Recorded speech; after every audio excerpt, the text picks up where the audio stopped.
Hola amigos, ¿cómo están? Que Dios les bendiga. Una vez más aquí delante de ustedes para compartir la poderosa palabra de Dios. Y quiero orar para comenzar a compartir el mensaje de hoy.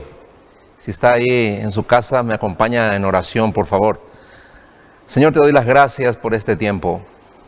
Quiero, Señor, que tu palabra pueda caer en tierra fértil, en corazones deseosos de recibir tu palabra, y que esta palabra tuya pueda traer revelación, edificación y salvación. Te alabamos y te adoramos, Señor. Te bendecimos en el nombre de Jesús. Amén.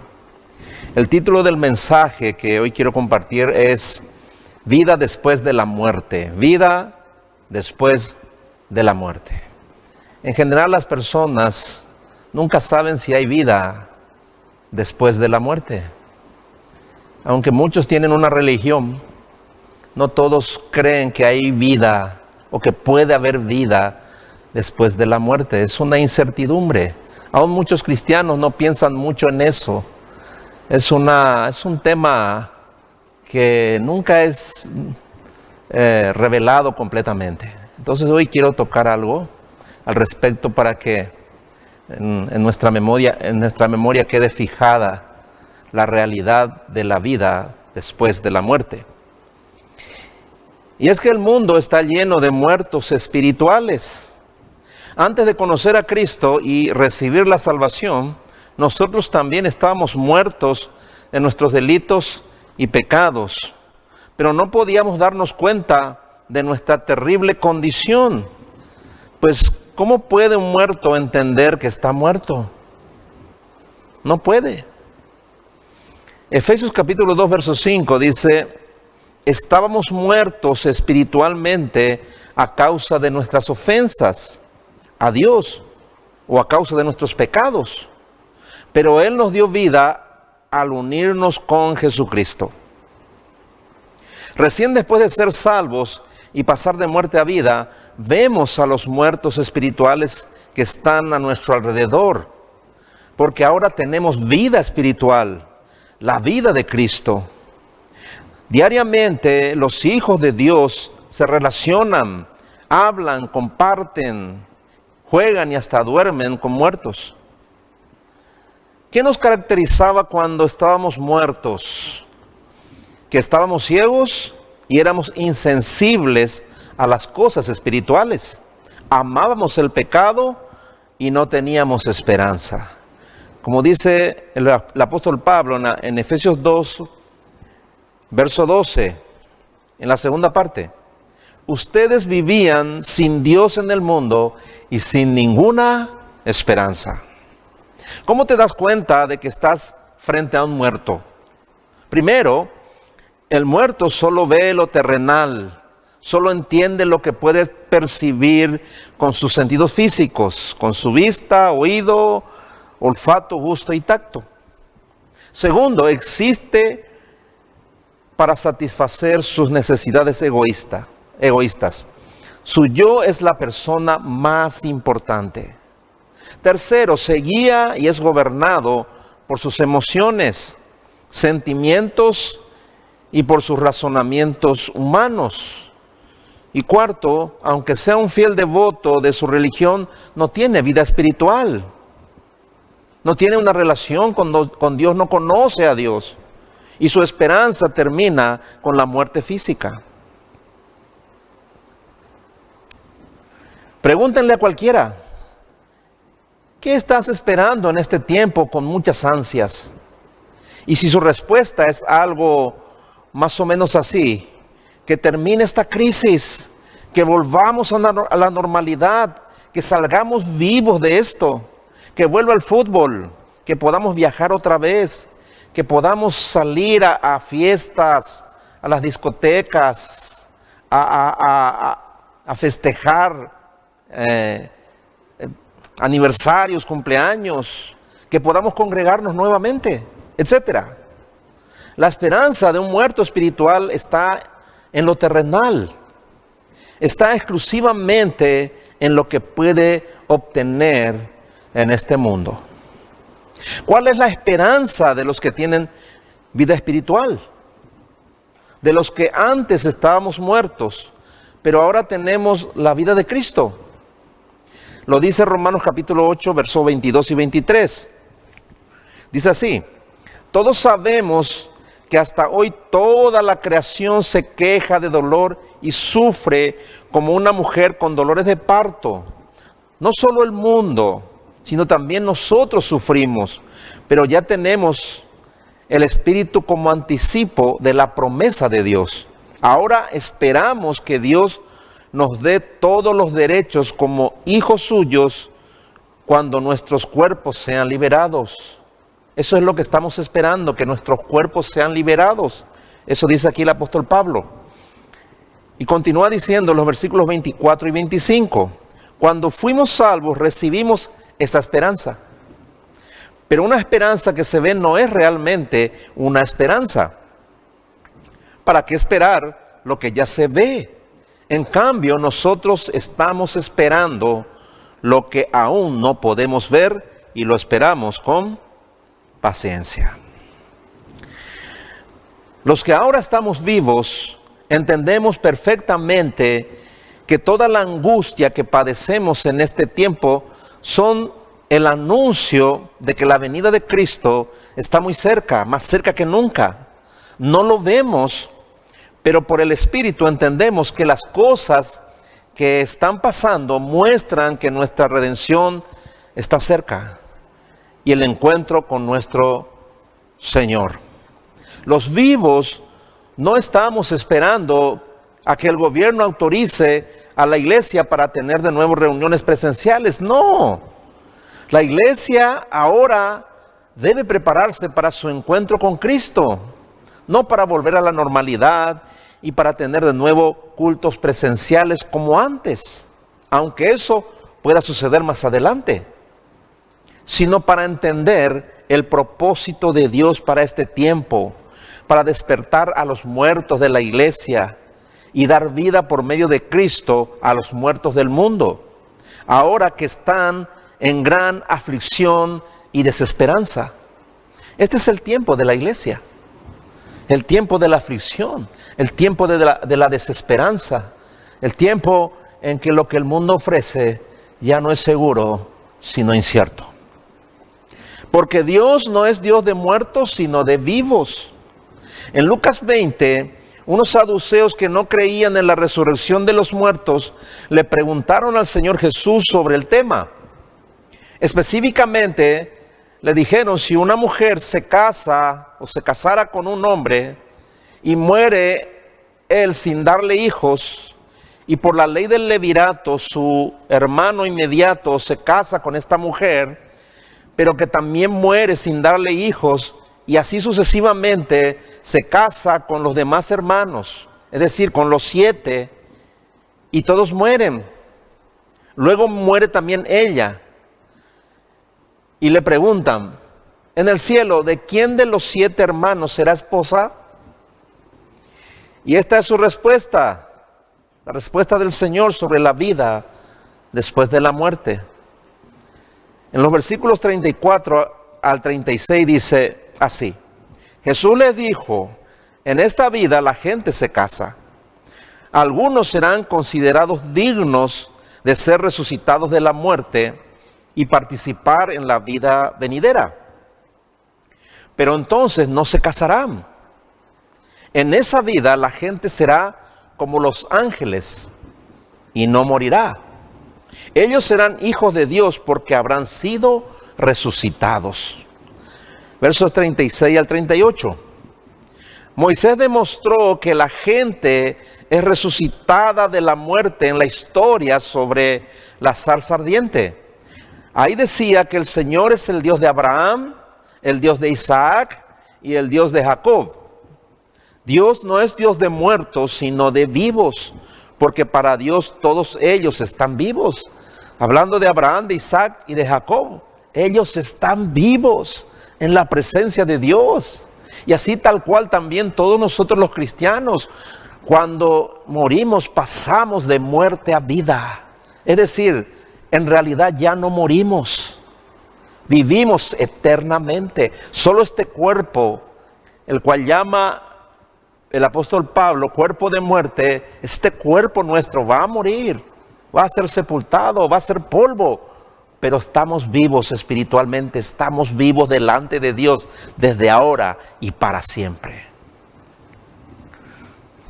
Las personas del mundo, por más religiones o por más religiosas que sean, no entienden las cosas espirituales.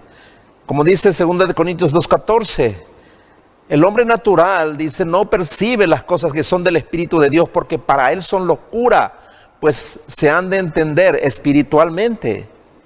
No pueden entenderlas porque están muertos para Dios. Jamás pueden ver la gloria del cielo porque no se les ha revelado. Por eso no esperan la venida de Cristo, porque no tienen vida espiritual. Y solo piensan en cosas terrenales y procuran encontrar una explicación de lo espiritual por medio de su mente carnal. Pero les resulta imposible. ¿No lo han percibido? ¿No se han dado todavía cuenta? ¿Aún no entienden por qué Dios ha permitido esta terrible crisis que está afligiendo al mundo entero? Los que están vivos deben entender que Dios está visitando a su iglesia, que la está limpiando, la está purificando en el horno de la aflicción. La está preparando para que sea como una virgen pura y sin mancha, porque su regreso es inminente.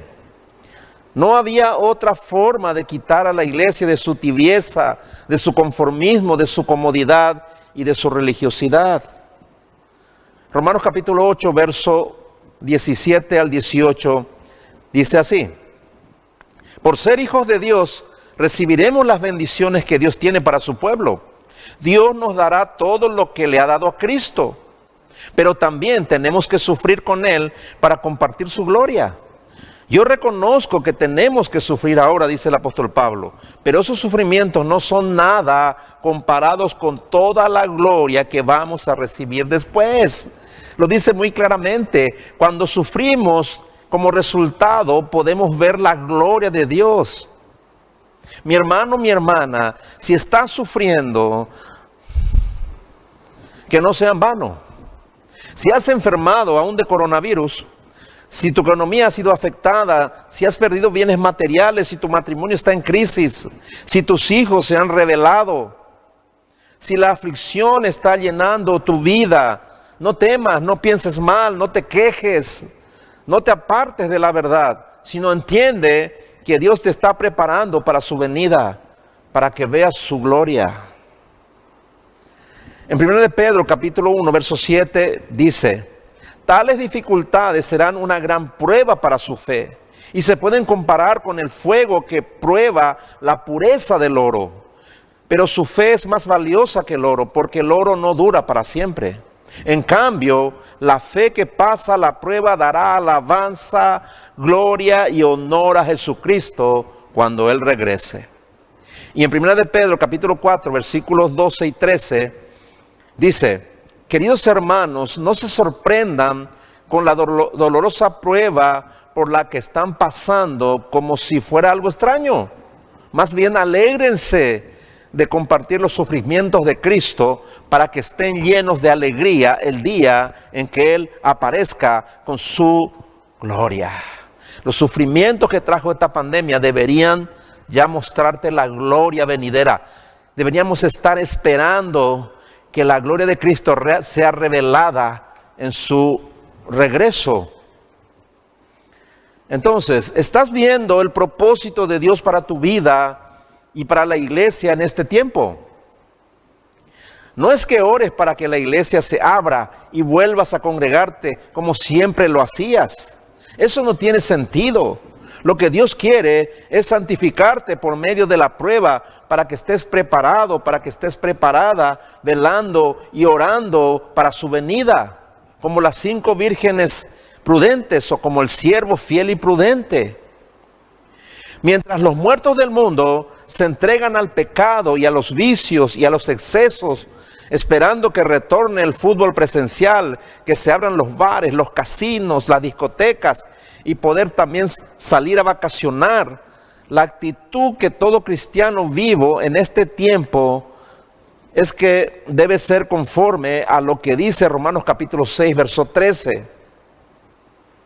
Dice el apóstol Pablo: ni tampoco presentéis vuestros miembros al pecado como instrumentos de injusticia, sino más bien presentaos a Dios como vivos de entre los muertos y vuestros miembros a Dios como instrumentos de justicia.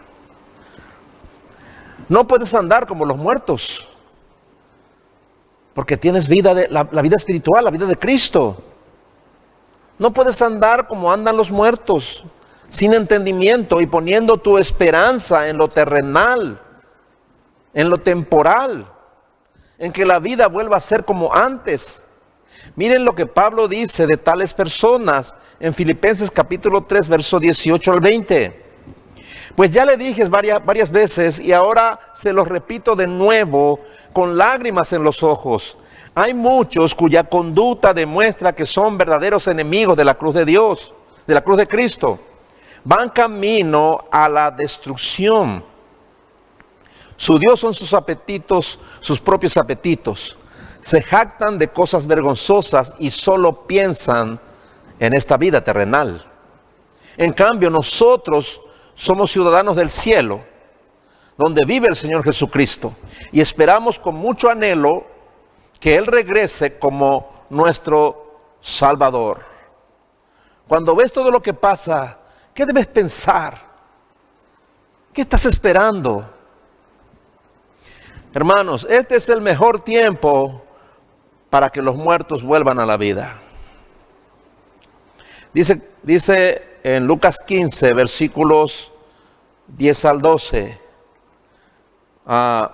hablando de la parábola del hijo pródigo, dice así: de la misma manera, hay alegría en presencia de los ángeles de Dios cuando un solo pecador se arrepiente. Para ilustrar mejor esta enseñanza, Jesús les contó la siguiente historia. Un hombre tenía 2 hijos. El hijo menor le dijo al padre: quiero la parte de mi herencia ahora antes de que mueras. Entonces el padre accedió a dividir sus bienes entre sus 2 hijos. Versos 13 al 15. Pocos días después, el hijo menor empacó sus pertenencias y se mudó a una tierra distante, donde derrochó todo su dinero en una vida desenfrenada. Al mismo tiempo que se le acabó el dinero, hubo una gran hambruna en todo el país y él comenzó a morirse de hambre. Convenció a un agricultor local de que lo contratara y el hombre lo envió al campo para que le diera de comer a sus cerdos. Versos 16 al 19. El joven llegó a tener tanta hambre que hasta las algarrobas con las que alimentaba a los cerdos le parecían buenas para comer, pero nadie le dio nada. Cuando finalmente entró en razón, se dijo a sí mismo: en casa hasta los jornaleros tienen comida de sobra, y aquí estoy yo muriéndome de hambre. Volveré a la casa de mi padre y le diré: Padre, he pecado contra el cielo y contra ti. Ya no soy digno de que me llamen tu hijo. Te ruego que me contrates como jornalero. Bien, en el versículo 10 dice que hay alegría en el cielo cuando un solo pecador se arrepiente. ¿Quieres hacer que Dios y los ángeles se llenen de alegría y hagan fiesta en el cielo? Pues busca a los pecadores para llevarlos al arrepentimiento y a la fe en Cristo. ¿Has meditado alguna vez en esto? ¿Has estado buscando que tu hijo, que tu hija, que tu esposo, que tu esposa, que tu hermano, tu hermana, tus padres, tus amigos se conviertan a Cristo, se arrepientan de sus pecados, pasen de muerte a vida, porque tú quieres que haya fiesta en los cielos, quieres que los ángeles de Dios se alegren porque un pecador se arrepiente. Fíjense ustedes, cuando Pedro predicó la primera vez se convirtieron 3,000 personas. ¿Qué fiesta habrá habido en el cielo, no? 3,000 que pasaron de muerte a vida, 3,000 muertos espirituales, recibieron la vida espiritual, la vida de Cristo. Fue algo tremendo, y en el cielo ni qué decir. Ahora, aprendamos cómo se lleva a cabo este propósito en la tierra.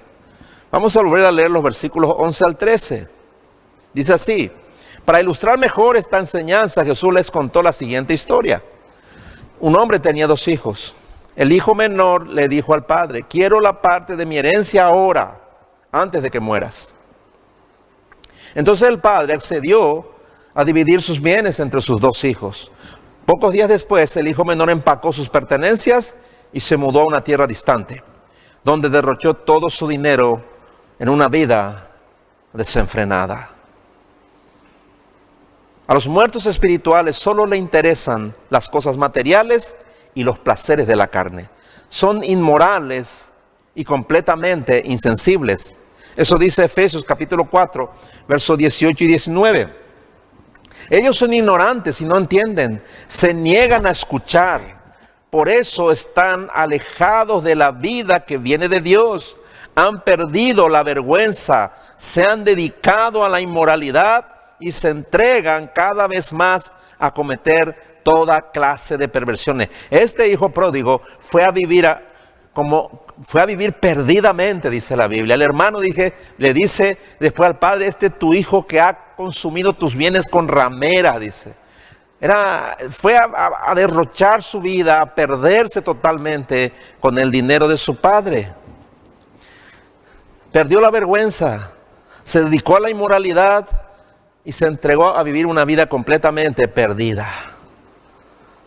Esta es la descripción de un muerto espiritual. Y así era el hijo pródigo, porque estaba muerto. Verso 15. Al mismo tiempo que se le acabó el dinero, hubo una gran hambruna en todo el país, y él comenzó a morirse de hambre. Convenció a un agricultor local de que lo contratara, y el hombre lo envió al campo para que diera de comer a sus cerdos. El muerto espiritual también es un necio. No tiene contentamiento, no tiene control sobre sus impulsos e instintos. El hijo pródigo posiblemente nunca quiso escuchar los consejos de su padre sobre cómo administrar el dinero con sabiduría, sobre el ahorro, la prudencia, el dominio propio y la moral. Simplemente estuvo en la casa de su padre para disfrutar allí de lo que tenía, de la abundancia, pero no podía disfrutarlo plenamente porque posiblemente en su casa había restricciones. No podía pecar libremente, no podía darle gusto a su carne. Entonces él quería la herencia, quería salir de su casa para poder vivir como a él le placía, como viven o como andan los muertos espirituales. No le interesó todo eso, no le interesó nada porque estaba muerto en sus delitos y pecados. Yo le pregunto, ¿tiene usted un hijo así? O quizás un hermano o un cónyuge. Muchos viven con muertos en sus hogares. Muchos. Verso 16 dice lo siguiente: el joven llegó a tener tanta hambre que hasta las algarrobas con las que alimentaba a los cerdos le parecían buenas para comer, pero nadie le dio nada. El muerto espiritual siempre es necio, pero tarde o temprano recibe las consecuencias de su necedad. Este hombre, este joven, primeramente despilfarró todo el dinero, derrochó, terminó con su dinero. Y justo en ese momento hubo una gran hambre en la ciudad donde estaba, en todo el país donde estaba. Y comenzó a tener demasiada hambre, ¿no? Y tuvo que ir a cuidar cerdos, que era un animal inmundo, que era los cerdos eran animales inmundos para los judíos. Hasta eso, no fue a parar a tocar fondo este muchacho, ¿no? Y hasta los cerdos comían mejor, se alimentaban y se satisfacían mientras él se moría de hambre. Dice Proverbios capítulo 29, capítulo 1, versículos 29 y 31 al 31. Pues odiaron el conocimiento y decidieron no temer al Señor. Rechazaron mi consejo y no prestaron atención cuando los corregía. Por lo tanto, tendrán que comer el fruto amargo de vivir a su manera y se ahogarán con sus propias intrigas. Es exactamente lo que era este hijo pródigo. Un muerto espiritual y un necio que recibió las consecuencias de vivir una vida necia. Ahí le alcanzó a recoger, le alcanzó la ley de la siembra y de la cosecha. Él recogió los frutos amargos de su vida desenfrenada por ser un muerto espiritual. Continúa diciendo en Lucas capítulo 15, versos 17 al 19. Cuando finalmente entró en razón, se dijo a sí mismo: en casa hasta los jornaleros tienen comida de sobra, y aquí yo muriéndome de hambre. Volveré a casa de mi padre y le diré: Padre, he pecado contra el cielo y contra ti. Ya no soy digno de que me llamen tu hijo. Te ruego que me contrates como jornalero. Sin dudas, el padre de este joven era un hombre de oración y un buen ejemplo para su hijo, porque su hijo se acuerda de su padre cuando está allí en la más triste y trágica situación. Recuerda lo bien que vivía en la casa de su padre. Hasta los jornaleros vivían mucho mejor y tenían comida de sobra. Y él estaba allí sufriendo, padeciendo por su necedad.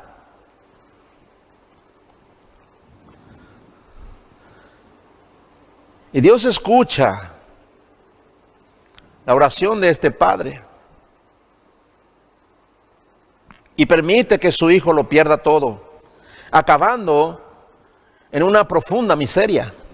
Llegó a caer tan bajo porque fue humillado hasta por los cerdos, pues vio que estaban mucho mejor que él, en una situación mucho mejor que él. Dios tuvo que llevarlo hasta esa triste condición para que se arrepintiera y para salvar su alma. Allí en ese chiquero, envidiando a los cerdos, el hijo pródigo pasó de muerte a vida.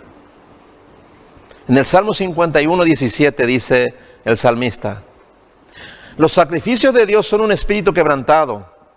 Tú no despreciarás al de corazón humilde y arrepentido. Esta es la señal más evidente de la salvación y de la vida espiritual.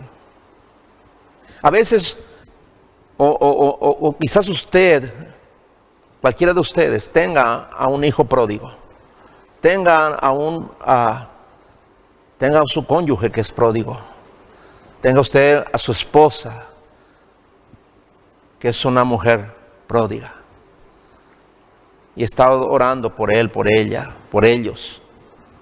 Quizás sean sus padres, sus hermanos, son algún amigo, ¿no?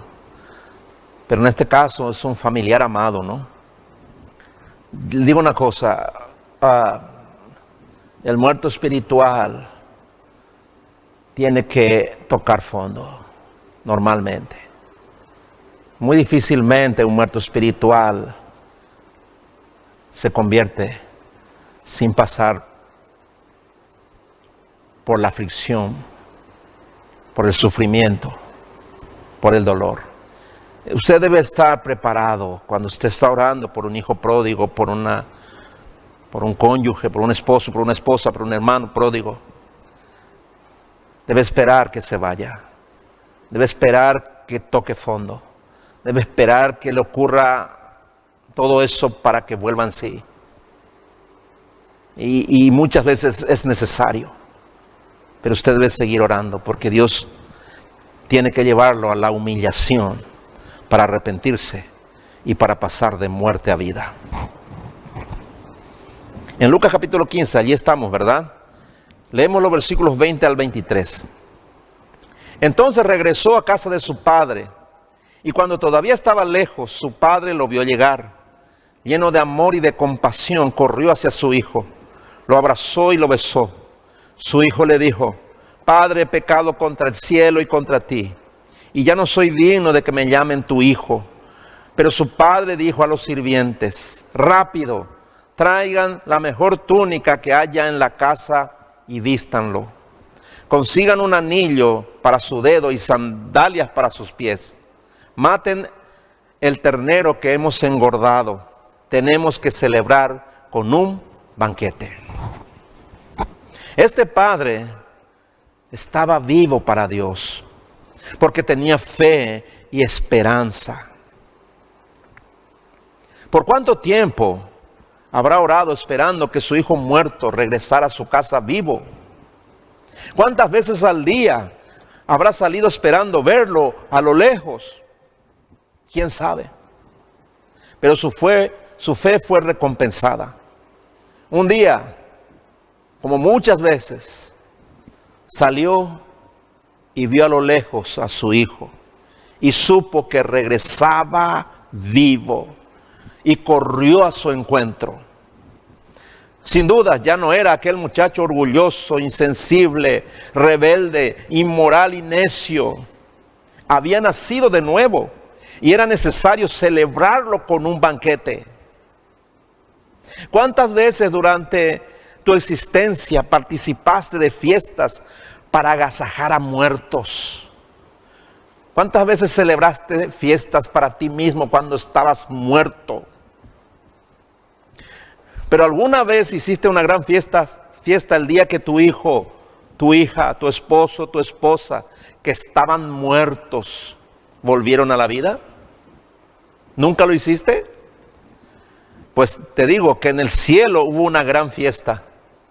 Dios y los ángeles celebraron un banquete cuando tú pasaste de muerte a vida. Hubo una gran fiesta ese día en el cielo. Dice el versículo 24: Porque mi hijo estaba muerto y ahora ha vuelto a la vida. Estaba perdido y ahora ha sido encontrado. Entonces comenzó la fiesta. Hermanos, esta es la única razón bíblica para celebrar una gran fiesta que será inolvidable y eterna. Cuando un muerto vuelve a la vida y se convierte en un hijo de Dios, es necesario hacer una gran fiesta.